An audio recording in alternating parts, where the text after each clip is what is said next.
Shalom. దేవుని పరిశుద్ధ నామానికి మహిమ ఘనత ప్రభావములు కలుగునుగాక. మన ప్రభువును రక్షకుడైన యేసుక్రీస్తు యెషువ మెస్సీయ నామములో ఆత్మీయులైన దేవుని బిడ్డలైన మీ అందరికీ నా హృదయపూర్వక వందనాలు, ఉదయకాలపు శుభాలు తెలియజేస్తున్నాను. దేవాతి దేవుని మహాకృప ఈరోజంతా మనందరికీ తోడుగా ఉండి నడిపించునుగాక. లేవికాండము 25వ అధ్యాయము 11వ వచనంలో ఈ విధంగా వ్రాయబడి ఉంది. ఆ సంవత్సరము అనగా 50వ సంవత్సరము మీకు సునాద కాలము. అందులో మీరు విత్తకూడదు, కారు పంటను కోయకూడదు, శుద్ధిపరచని నీ ఫలవృక్షముల పండ్లను ఏరుకొనకూడదు. 50వ సంవత్సరము మీకు సునాద కాలము. ఈ యొక్క సునాద కాలం అనగా జూబ్లీ ఇయర్ అనగా ఇది వెండి బాకాలు చేసి సంతోషకరమైన ధ్వని అని అర్థాన్ని ఇస్తుంది. యేసుక్రీస్తు యెషువ మెస్సీయ చేసిన త్యాగం వల్ల ప్రజలు స్వేచ్ఛగా ఉన్నారని ప్రకటించడానికి ఈ ధ్వని ఒక ప్రత్యేక రోజున చేయబడింది. గతంలో ప్రజలు తమ భూములను శాశ్వతంగా అమ్ముకునే అవకాశం ఉండేది కాదు. వారు దాన్ని జూబ్లీ సంవత్సరం లేదా సునాద కాలం అని పిలిచి ఒక ప్రత్యేక సంవత్సరం వరకు మాత్రమే దాన్ని అద్దెకి ఇవ్వగలరన్నమాట.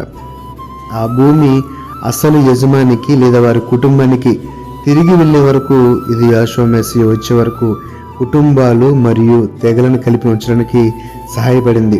పాపానికి బానిసలుగా ఉండకుండా యెషువ మనల్ని ఎలా రక్షించి దేవుని పిల్లల వలె స్వేచ్ఛగా తిరగనిస్తాడు అనేదానికి ఈ సునాద కాలము చిహ్నం లాంటిది. ఇది చాలా మంచి మాట అండి.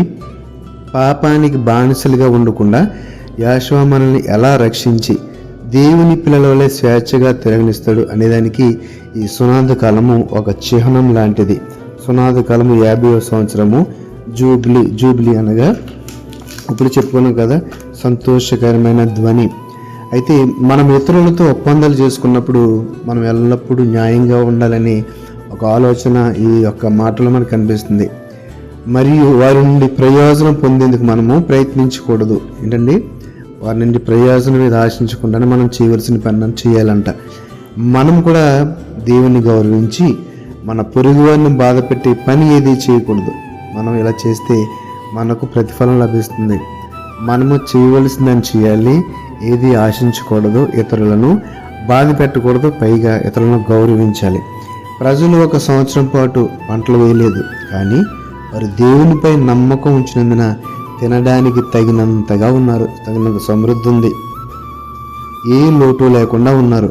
అంటే కొన్నిసార్లు భవిష్యత్తులో ఏమి జరుగుతుందో అని మనం ఆందోళన చెందుతూ ఉంటాము. కానీ ఆ భయం ఆ యొక్క భయము మన యొక్క మంచి పనులను, మన యొక్క పవిత్ర హృదయమును, పరిశుద్ధతను ఆపకూడదు, చెడగొట్టకూడదు. మనం ఎంతగా ప్రవర్తిస్తున్నామని ఇతరులు భావించినప్పుడు కూడా సురక్షితంగా ఉండడానికి మంచి మార్గం అనుసరించడం అనేది ఇక్కడ ఉత్తమమైన మార్గం. ఇది కూడా చాలా మంచి మాట కదండి. ఇతరులు మనం చేసే పనులు బట్టి మనకి జడ్జిమెంట్ ఇస్తుంటారు, న్యాయం చెప్తూ ఉంటారు.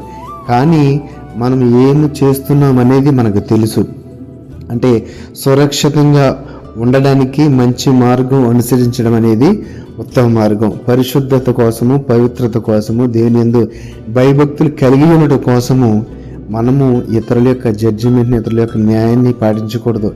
వారు మనం మంచిగా మంచిగా చెప్తారు, చెడుగా ఉంటే మళ్ళీ మాట మారిపోద్ది. అంటే మనిషి మాటలో స్థిరత్వం ఉండదు. కానీ దేవుని యందు భయభక్తుల విషయంలో, పరిశుద్ధంగా జీవించడంలో, పవిత్రత కలిగి ఉండటంలో మనకి స్థిరత్వం అనేది చాలా ముఖ్యము. అది దేవుని పైన ఆధారపడిన వారికే దొరుకుతుంది. మనుషుల మీద లేకపోతే ఈ లోకం మీద ఆధారపడితే ఆ స్థిరత్వం నీకు రాదు. ఎప్పుడైతే దేవుని వైపు చూస్తావో, దేవుని మీద ఆధారపడతావో, ఆ స్థిరత్వాన్ని నువ్వు పొందుకుంటావు. ఎన్ని శోధనలు వచ్చినా, ఎన్ని వేదనలు వచ్చినా, ఎన్ని కష్టాలు వచ్చినా కూడా దాని నుంచి నువ్వు తొలగిపోకుండా, తప్పిపోకుండా, పడిపోకుండా దేవుని యందు భయభక్తులు కలిగిన జీవితాన్ని, పరిశుద్ధత, పవిత్రత కలిగిన జీవితాన్ని నువ్వు జీవిస్తూనే ఉంటాము. దేవుడు కోరుకున్నది కూడా అదే. మనం విరిగినలిగిన హృదయం కలిగి ఉండాలి. మనం ఎప్పుడైతే నీతి, న్యాయ, యథార్థతలు కలిగి జీవిస్తామో అదే ఆయనకి ఇష్టమైన బలియాగము. మన హృదయాన్ని స్వేచ్ఛగా, పవిత్రంగా, పరిశుద్ధంగా కోరుకున్నాడు. కాబట్టి మనమందరం కూడా మనుషుల మాటల మీద, మనుషుల భక్తి మీద కాకుండా దేవుని యందు భయభక్తుల మీద ఆధారపడదాం. అటువంటి కృపను పొందుకుందాం. దేవుడి మాటలను మన యొక్క ఆత్మీయ జీవితంలో ఫలింపచేసి ఆశీర్వదించునుగాక. ఆమేన్.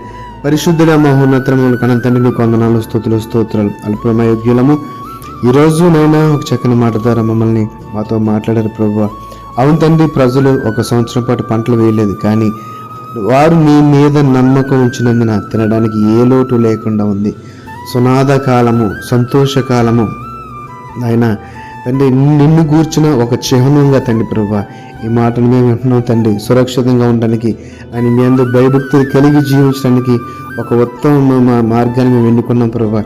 దానిని తొలగిపోకుండా నీ అందరూ భయభక్తులు కలిగి నీతో అంటుగట్టబడి నీ చిత్తం ప్రకారం కృపను దయచేయమని ఈ మాటను విన్న బిడ్డల జీవితాల్లో సంతోషమును, సమాధానమును, స్వస్థతను, రక్షణను, మారు మనసును దయచేసి సక్రమమైన మార్గం కృపను దయచేయమని నజరేయుడైన యేసు మెస్సీ నామములో ప్రార్థన అడిగి వేడుకొనుచున్నాము తండ్రి. ఆమేన్, ఆమేన్. షాలోమ్. అందరికీ వందనాలు.